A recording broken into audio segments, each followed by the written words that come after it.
quelques minutes. Vas-y. L'enfer allait se déchaîner. Je me disais, ils vont me tuer. T'arrêtes pas, cours.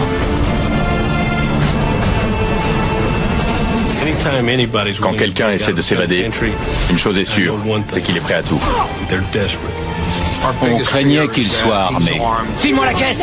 C'est ça la liberté.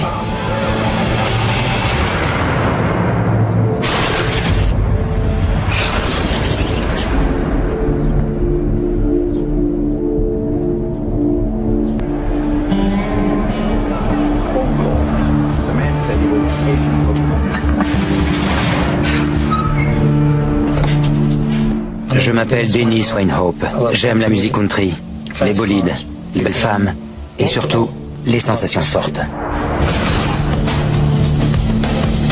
C'est comme ça que tout a commencé. Quand on attend de sortir son flingue, on sent une énorme décharge d'adrénaline se répandre dans tout le corps. Et là, plus question de faire machine arrière. Bonjour. Le tout pour le tout. File-moi la caisse!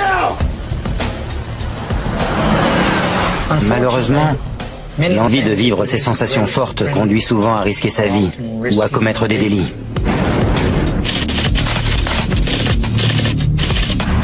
Je n'avais jamais blessé personne.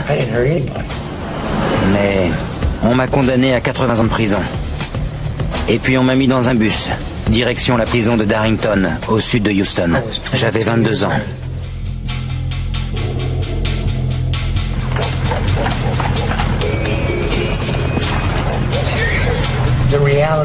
J'ai compris ce qui m'arrivait quand le bus s'est arrêté devant le portail.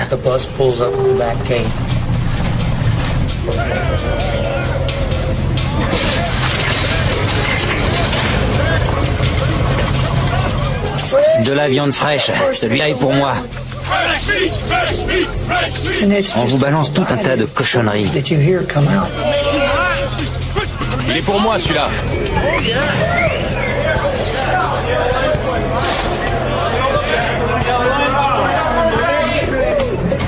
J'étais jeune, plutôt mignon, j'avais peur d'être violé. Hé, le nouveau, fais gaffe à toi. Je me suis dit que j'allais tout faire pour me défendre.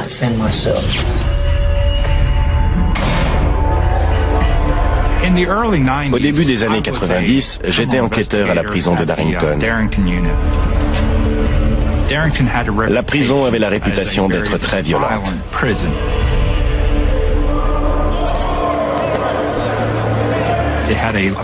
La population du pénitencier avoisinait les 2000 détenus. Ouverture. La plupart condamnés à des lourdes peines. On y va. Des meurtriers, des agresseurs à main armée, des délinquants violents. C'était le pire endroit pour purger sa peine.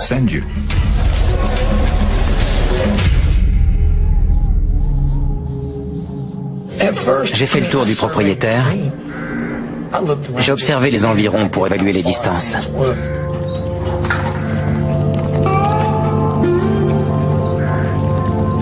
La prison était entourée de champs, de grands espaces ouverts.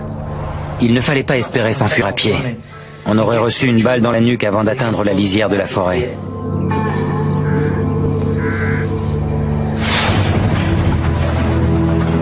J'ai pris un boulot dans les cuisines de la prison. C'est là que j'ai rencontré Harry. T'es nouveau, non? Ouais, Dennis Hope. Harry Decker.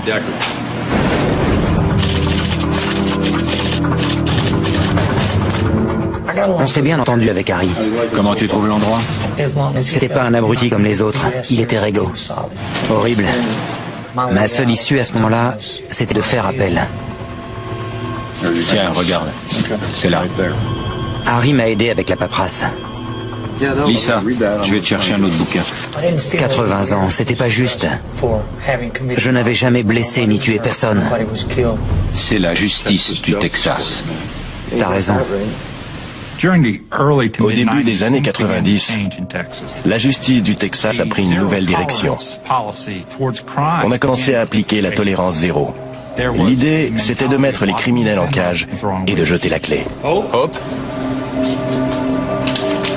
Un an après mon arrivée, mon appel a été rejeté.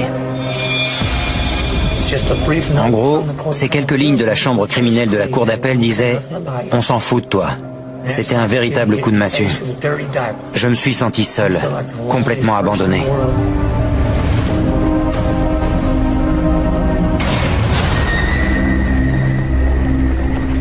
En prison, beaucoup de gens parlent de s'évader, mais ils finissent par se laisser engluer dans le quotidien.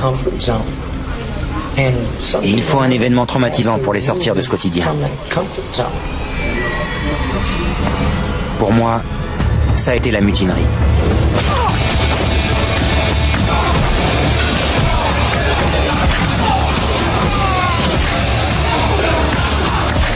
Je craignais pour ma peau. J'avais peur de recevoir un coup de couteau et de crever. J'avais jamais vu autant de sang.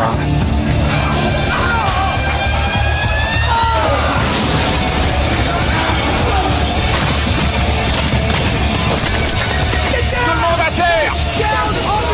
Allez, à terre! Je savais que certains détenus avaient le sida.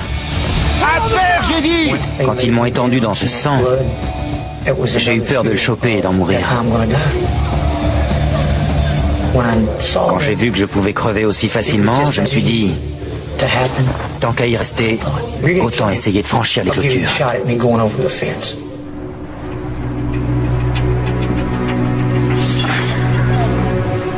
Harry, Ouais. ça va? Ouais, ça va. Si on se tire pas d'ici, ils vont nous tuer. Si t'y vas, j'y vais aussi. Je suis sérieux, Harry.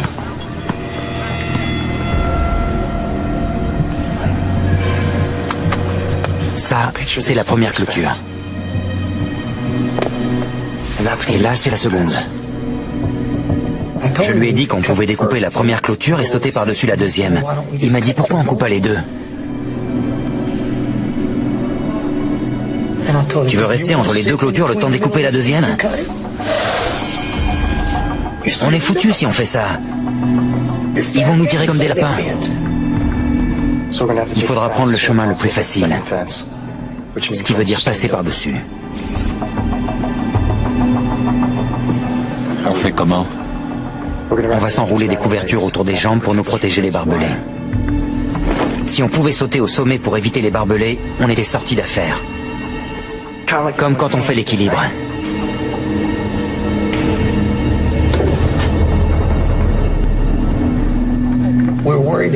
On avait peur de se blesser sur les barbelés. Si la blessure était mortelle ou qu'on ne pouvait pas arrêter l'hémorragie, c'était foutu. Et notre plus grande crainte, c'était qu'ils ouvrent le feu avant qu'on atteigne la deuxième clôture.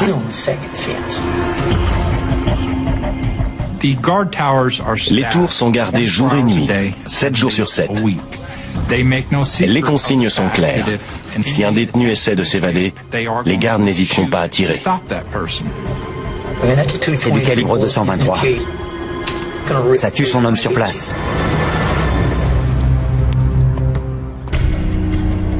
Quoi de neuf? Il y a eu une évasion. Sans blague. On a vite sécurisé le périmètre autour des 3 types. Pour réussir mon évasion, il fallait que je sache comment les gardes allaient réagir. Et t'as des consignes du patron? Pour battre l'ennemi, il faut comprendre comment il fonctionne. Ça a pris du temps? Une demi-heure. J'ai appris que le périmètre faisait 8 km et qu'il le mettait en place aussi vite que possible. Notre cauchemar, c'est que le détenu sorte de ce périmètre. À l'intérieur, on peut facilement l'arrêter. Mais s'il en sort, on ne contrôle plus rien. On n'a pas 36 solutions. Ce chiffre de 8 km s'est gravé dans ma mémoire. Il faut qu'on franchisse les clôtures et qu'on fasse 8 km en moins de 30 minutes. 8 kilomètres? 8 km. Il faut qu'on s'entraîne. Courir 8 km aussi vite que possible.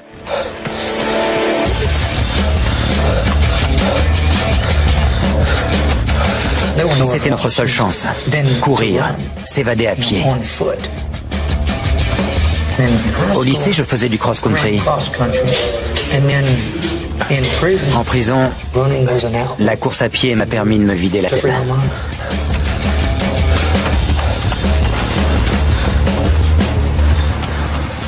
Je m'imaginais courir sur une plage. Je pensais à la liberté. L'océan, le soleil, les vagues, l'écume.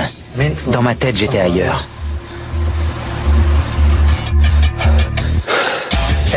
C'est ce qui me permettait de courir en permanence. Mais Harry, courir, c'était pas son truc.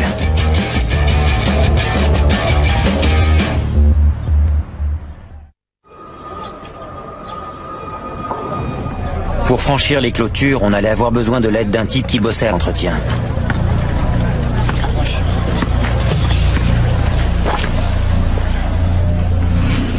Qu'est-ce que je peux faire pour toi? J'ai besoin d'une pince coupante. Dans un pénitencier, si vous demandez une pince coupante, on sait ce que vous mijotez. C'est pas pour vous couper les ongles des pieds. Qu'est-ce que j'y gagne? De la bouffe en plus. Tout ce que tu veux. Je gère le garde-manger. D'accord.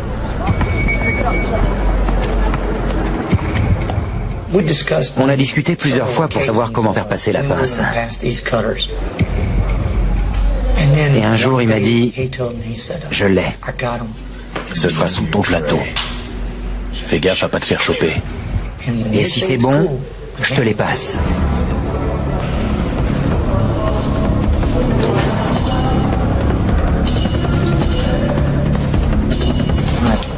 Quand je lui ai tendu mon plateau à travers le passe-plat, il m'a tendu la pince sous le plateau. Et j'ai pu la mettre directement dans mon slip.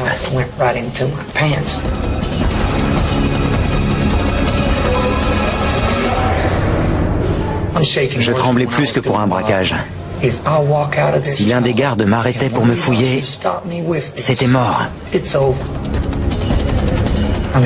J'avais les mains moites.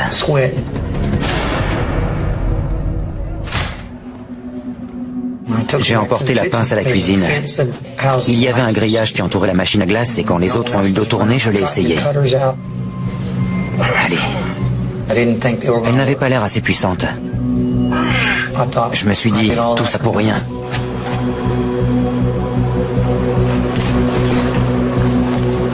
J'ai caché la pince avec la viande dans le congélateur. Et je me suis dit, les pinces Monseigneur ont de grandes poignées. Il m'en faudrait sur la mienne pour faire levier. Alors j'ai eu l'idée de couper des tubes de cuivre et de les assembler sur ma pince.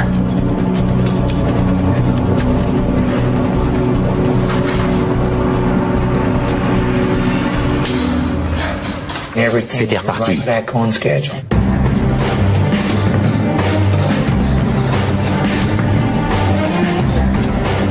Mais tout ça ne servait à rien si on ne savait pas où aller une fois la clôture franchie.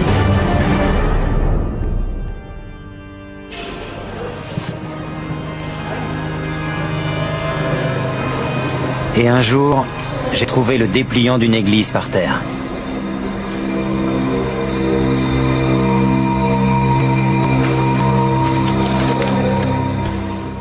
Je l'ai ramassé.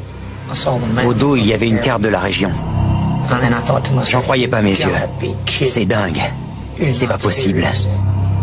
C'était comme un message. Il faut que tu partes.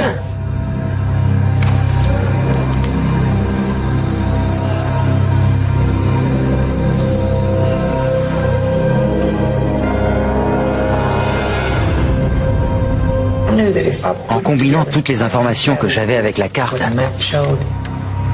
je ne courais plus à l'aveugle. Le périmètre de sécurité devenait palpable. J'en connaissais les limites.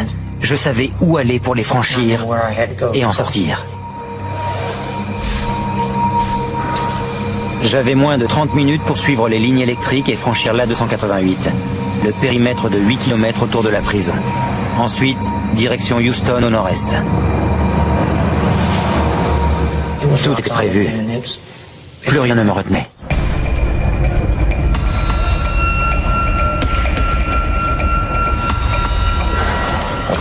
Les barbelés sont trop tranchants. On peut se blesser et saigner à mort. Passer par-dessus la clôture, c'était l'option la plus dangereuse. On a cherché des solutions pour diminuer le danger. C'est là qu'on a pensé à couper les projecteurs. J'ai commencé à chercher où était le générateur qui alimentait les lampadaires. Et si on pouvait le couper?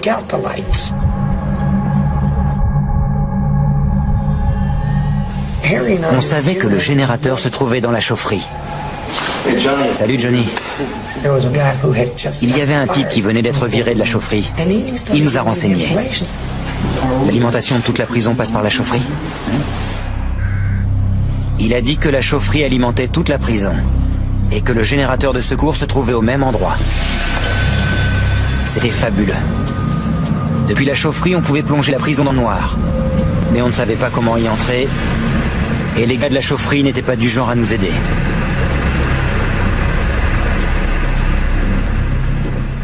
À Darrington, la chaufferie était gérée par des détenus de confiance. Et la plupart étaient fiers d'avoir cette responsabilité.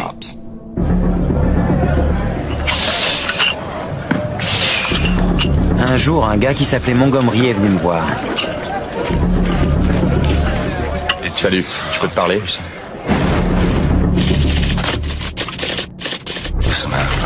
Écoute, j'ai pris perpète et je veux me tirer. Il paraît que tu as un plan. Comment ça? De quoi tu parles? Ça ne pouvait venir que d'une personne. Qui t'a dit ça? Quelqu'un? Alors amène-le-moi que je vois qui c'est, d'accord? D'accord. J'étais furieux que le gars en question n'ait pas su tenir sa langue. T'as vraiment une grande gueule, toi. C'est qui ce type? Calme-toi. Jason est réglo. Tu peux compter sur lui. Je savais rien de ce type. Mais j'ai décidé de le prendre avec nous. Si je refusais, il risquait d'aller tout raconter. Ok, c'est bon.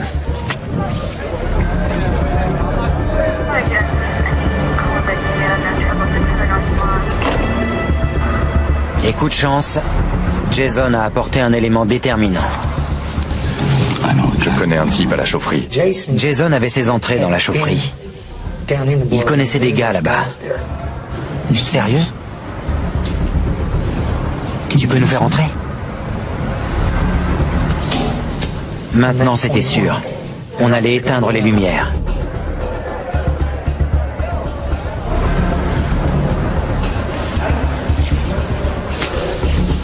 J'arrêtais pas de me demander si je n'oubliais pas quelque chose.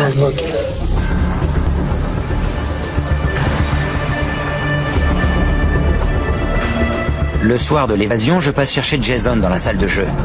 J'emprunte le couloir central et je passe le contrôle conduisant à la cellule de Harry. La chaufferie est juste à côté. On maîtrise les gars, on éteint les lumières et on court vers la clôture. Je faisais tout le chemin dans ma tête et je me répétais, ça va marcher. Tout est prévu. Il n'y a plus qu'à le faire.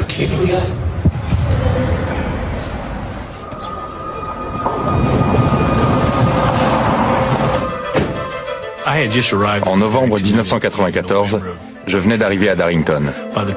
J'étais là depuis le début du mois.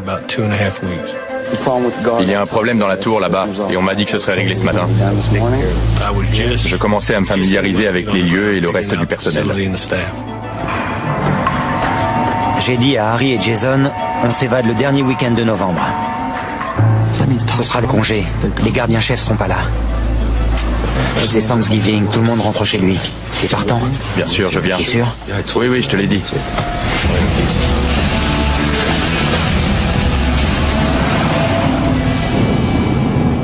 Le mercredi avant Thanksgiving, j'ai quitté la prison. Je suis passé chercher mes enfants et je suis parti chez ma mère à Killeen, à 4 heures de Darrington.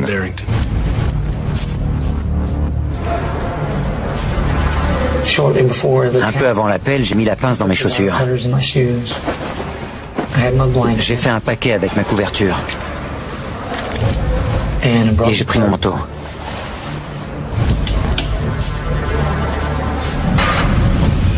Quand ils ont ouvert pour qu'on aille manger, je me suis dit, je ne reviendrai pas dans ma cellule. Au bout du couloir, j'ai descendu les escaliers et j'ai retrouvé Jason. T'es prêt? On y va? Le plus dur, c'était de franchir le contrôle menant à la cellule de Harry. On compte et recompte sans arrêt les détenus. On s'assure qu'ils sont bien autorisés à être là où ils sont.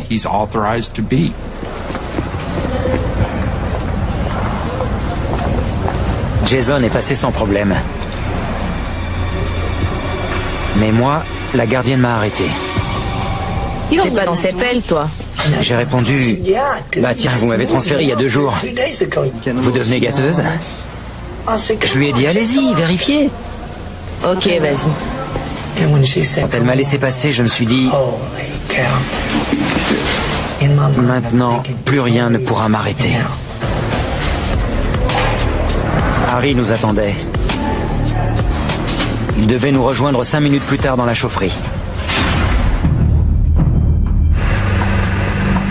Le rôle de Jason, c'était de s'occuper du gars en service dans la chaufferie. C'est Jason.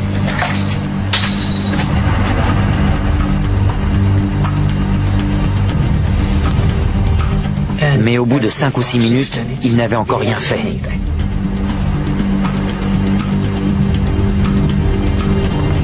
Il était 21h30. L'heure tournait. Et plus on attendait, plus on avait de chances de voir s'amener un gardien. Je ne pouvais plus attendre. Il fallait que j'aille voir ce qui se passait.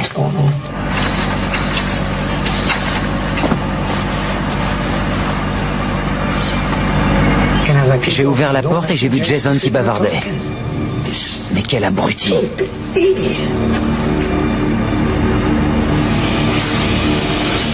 Je peux lui parler une seconde? Vas-y.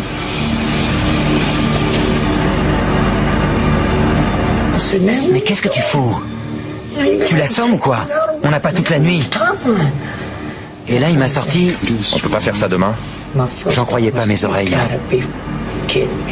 Tu vas tout foutre en l'air. C'est moi qui vais m'occuper de lui. T'es toujours partant? Oui. T'es sûr? Oui, je suis sûr.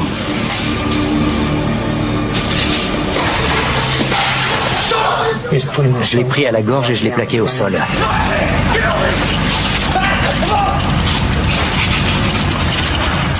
Et je lui ai dit, si tu nous balances, je te tue.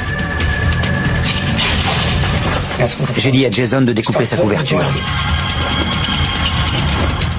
Et là, on a entendu la sonnerie de la porte. J'ai senti mon cœur se figer.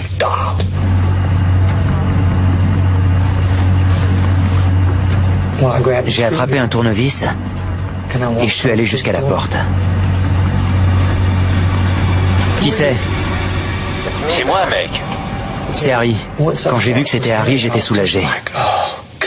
Allez, allez, allez. Allez, Harry, grouille!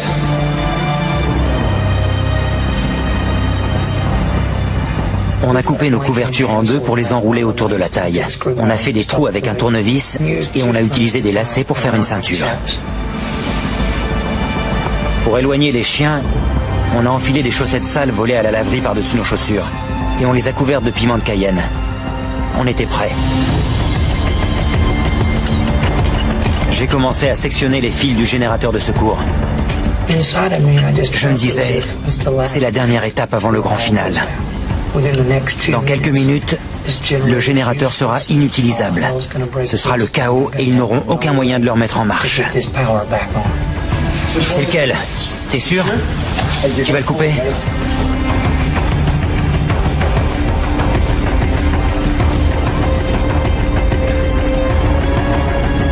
J'ai dit à Jason, vas-y. Et là, c'était parti. Il n'y avait plus à se poser de questions, plus à hésiter. Il fallait foncer.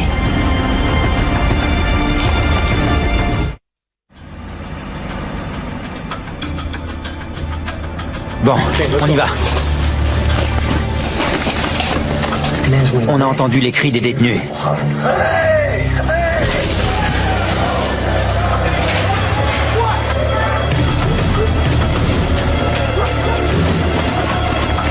Parfait. Génial. Ça va couvrir le bruit quand on escaladera la clôture. J'ai couru vers la première clôture et j'ai commencé à la découper.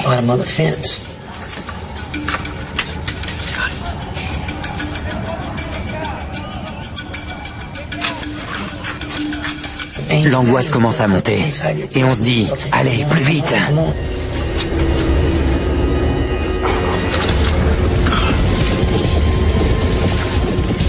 Je suis passé le premier et je me suis dit « S'il tire, je suis mort. » Allez, allez.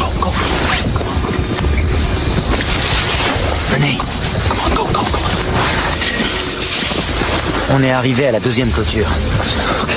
Vous êtes prêts? Et là, Jason m'a dit... File-moi la pince. Passe-la moi, je vais découper le grillage. Non, on va passer par-dessus. On n'aura pas à sauter. On n'a pas le temps de le découper. On pouvait franchir la clôture en 9 secondes. Il en fallait beaucoup plus pour la découper. Tu veux cette pince? Oui. T'es sûr? Oui. J'ai jeté la pince par-dessus la clôture. Il avait plus le choix.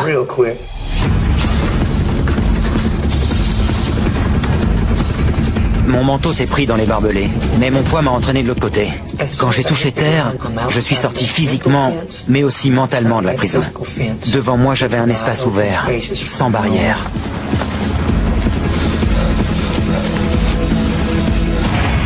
Je me suis retourné et j'ai vu Harry coincé dans les barbelés. Il ne m'avait pas écouté. S'ils restent là-haut, ils vont me tuer. Et en plus, ils sauront qu'il y a eu une évasion. Il faut que j'y retourne. Je l'ai attrapé et j'ai tiré de tout mon poids. Ça va? Oui. Je me suis retourné pour voir s'il s'était levé. Il boitait. J'ai su qu'il ne pourrait pas me suivre. J'ai commencé à courir et j'ai entendu une voix hurler « Halte !» Et très vite derrière, des coups de feu. J'ai cru que j'allais y passer. J'avais prévu de prendre de l'avance avant qu'on s'aperçoive de notre absence. C'était foutu. Je n'avais aucune avance. Alors je me suis dit, il faut que tu cours. Aussi vite que possible, aussi loin et aussi longtemps que tu peux. Cours et ne t'arrête pas.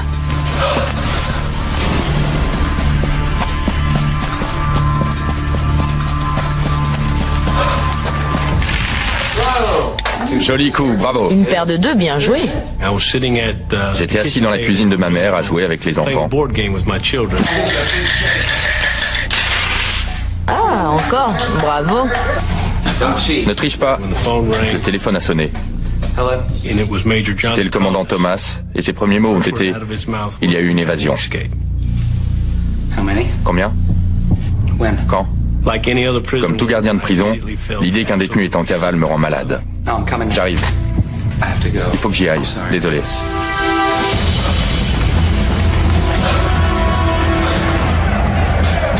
L'aile dont je m'occupais était plongée dans le chaos.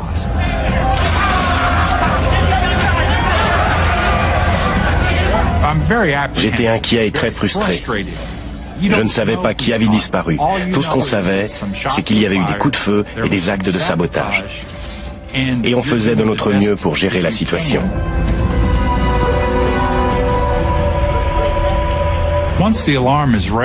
Une fois que l'alarme était donnée, on allait fermer la prison et procéder à un appel détaillé pour identifier les évadés. Ensuite, il fallait boucler le périmètre et appeler la police locale pour qu'elle vienne nous aider. Plus on mobilise les hommes rapidement, plus on a de chances d'attraper le fugitif. Chaque minute compte. J'ai entendu un moteur de voiture. Et je me suis dit, c'est pas vrai. Ils sont après moi. Mais il n'y en avait qu'un. J'avais une chance de lui échapper. J'ai couru encore plus vite.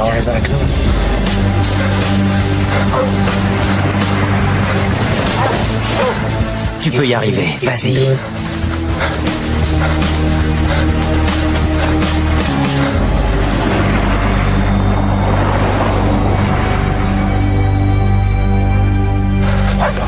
C'est bon, tu l'as eu.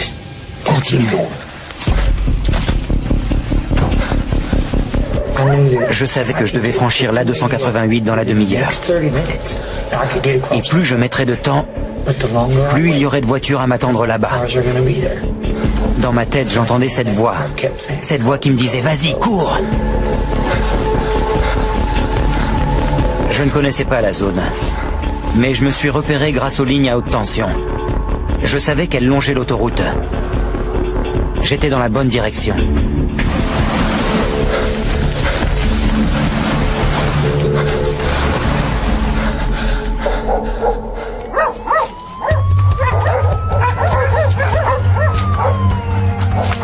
Commandant, on en est où? Quand je suis arrivé, on m'a dit que les chiens avaient détecté une trace qui menait à un bois, tout près de la prison. On a repéré 2 pistes, mais la plus forte allait de ce côté. D'après eux, les 3 fugitifs s'étaient réfugiés dans les bois et ils étaient encerclés. Mais les chiens ont reniflé 2 pistes. Quelqu'un s'occupe de l'autre? On contrôle la situation. Selon lui, personne ne pouvait courir assez vite pour prendre autant d'avance. C'était forcément une fausse piste. Il faut vérifier. Emmenez-moi sur l'A288.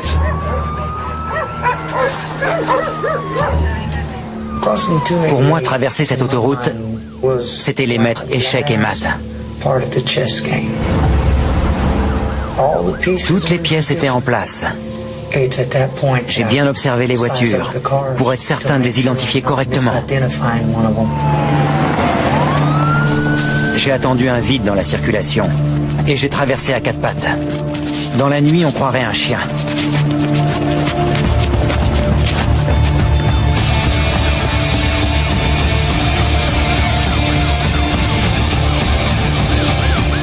Une fois que j'avais traversé l'autoroute, pour moi, la partie était terminée et je l'avais gagnée. Le plus dur est fait. Maintenant, ça va être du gâteau.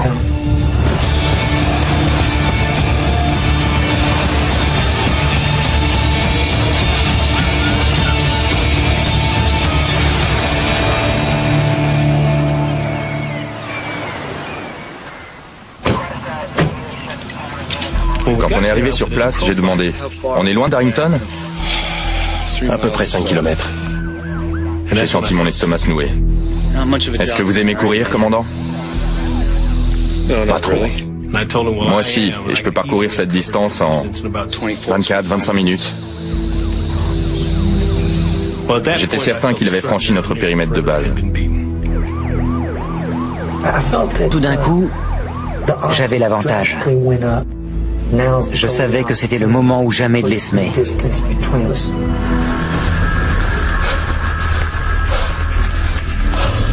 Un détenu a disparu dans la forêt près de la prison de Darrington. Une chasse à l'homme a été lancée pour fouiller les sous-bois. À ce moment-là, on avait entre 180 et 250 hommes lancés aux trousses des fugitifs. Ils avaient fouillé les 2 tiers du bois quand l'un d'eux a touché quelque chose au sol. Il s'est avéré que c'était Montgomery.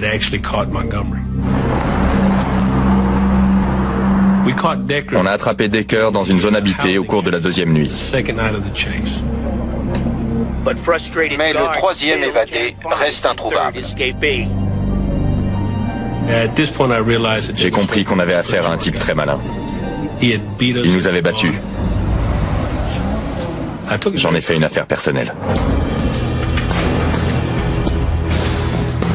Les premières recherches sont la responsabilité des gardiens. Dès que le périmètre est franchi, je prends le relais. C'est à moi de capturer le fugitif. Voilà Dennis Rowe. Il est athlétique et c'est un malin. Il a réussi à échapper aux gardes. Je veux tout savoir sur lui. À quoi ressemble sa petite amie? Quel genre de voiture il conduit?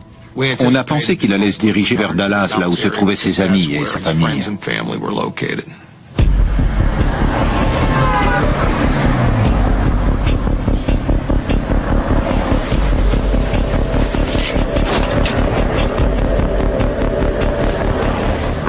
J'avais besoin d'argent. Et je savais que le moyen le plus rapide était de retourner dans un endroit que j'avais déjà braqué.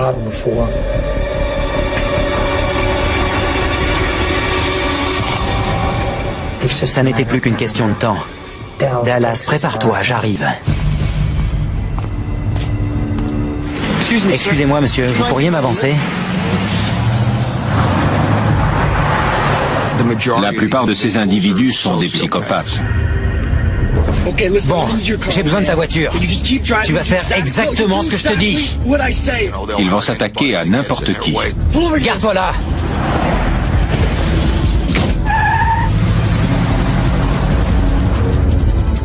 Il n'y avait que $30 dans le portefeuille du type. Ça n'était pas assez pour acheter une arme. Mais j'avais vu des jouets qui ressemblaient à de vrais pistolets. J'en ai acheté un.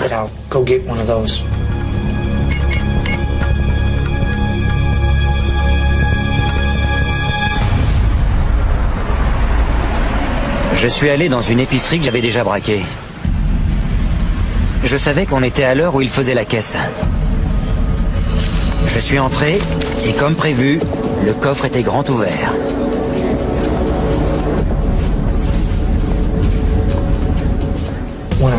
J'ai attendu que les deux clients soient partis. Je sentais l'adrénaline monter. Le temps, les gens, tout d'un coup, tout se passait comme au ralenti.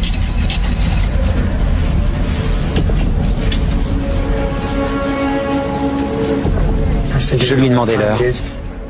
Elle n'a rien vu venir. Je lui ai dit, tu sais quoi? Tu vas remplir ce sac. Et le type, donne-lui! Il connaissait le tarif. Grouille! Vite! Il a mis l'argent dans le sac, et quand il me l'a tendu, je me suis dit, je suis sauvé.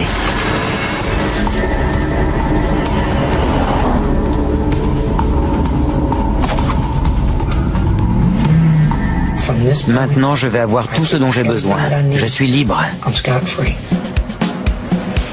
Passe-moi le fric, passe-moi la caisse, vite! Pendant quelques semaines, j'ai braqué des épiceries de Dallas. C'est tout? Et j'allais dépenser l'argent à Memphis. Je faisais la fête, je jouais, je sortais avec de belles filles. Je rattrapais le temps perdu. File-moi la caisse!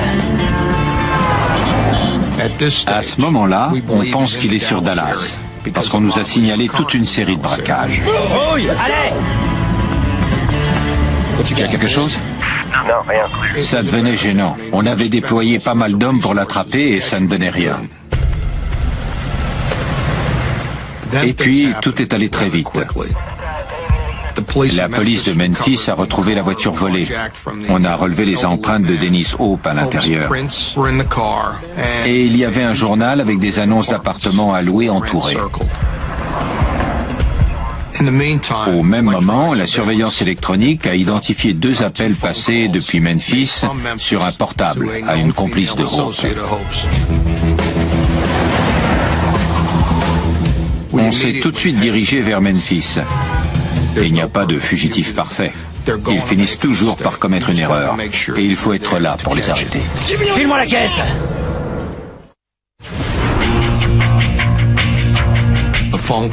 L'appel nous a conduit à une usine d'emballage de viande. Quand on est arrivé sur place, le responsable nous a dit que ce numéro était celui de sa secrétaire. Elle est là-haut. Soyez pas trop long, elle a du boulot. Voici l'agent Fawcett. Je suis l'agent Moriarty. Bonjour, Lucie.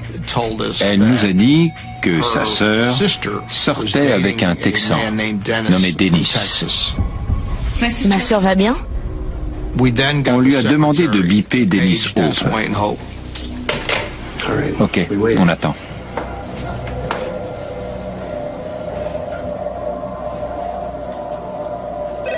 Il a rappelé. Allô? Salut, Dennis. Il lui a dit qu'il était dans une boîte, le Denim and Diamonds. On se retrouve là-bas.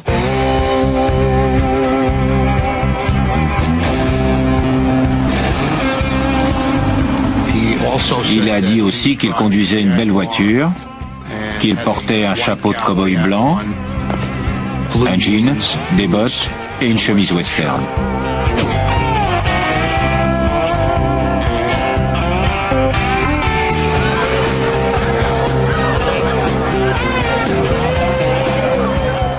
Quand j'étais en cavale, j'ai pas trop essayé de me cacher. Je voulais pas vivre en ermite. Ça aurait pas eu de sens.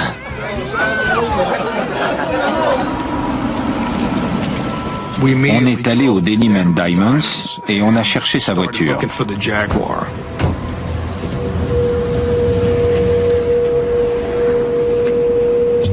On l'a trouvé garée à l'arrière du parking. Pour la rendre inutilisable et l'empêcher de fuir, on a crevé ses pneus. Ici Fawcett. On a besoin de renfort au Denim and Diamonds.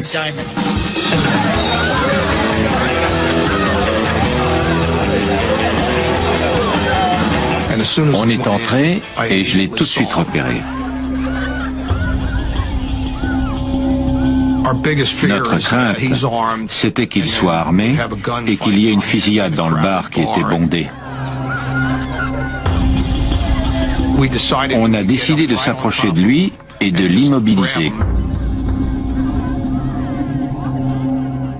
J'ai cru voir quelqu'un qui m'observait. Mais j'ai pas repéré le flic tout de suite. Calme-toi. Pas la peine d'être parano.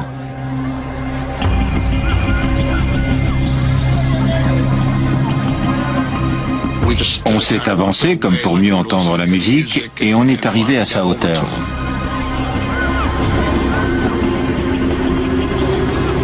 On s'est regardé, on s'est fait un signe et on lui a sauté dessus. Lâchez-moi! Lâchez-moi! Lâchez-moi, bande de... Salopard. Et là, ils m'ont crié. On sait qui tu es. Lâchez-moi! Tous ces efforts. J'ai tout foutu en l'air, juste parce que j'ai pas fait gaffe. Il était sous le choc. Il n'arrivait pas à croire que 2 flics étaient venus du Texas jusqu'à Memphis pour le capturer. Lâchez-moi! Lâchez-moi! Lâchez-moi! J'étais complètement abattu. La vie telle que je l'avais voulu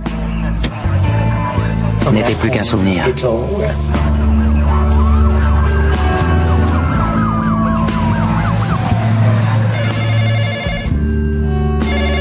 Mon téléphone a sonné vers 1 ou 2 heures du matin. Dennis Winhope, vous l'avez eu? J'étais fou de joie. Pour moi, on avait remis les compteurs à zéro.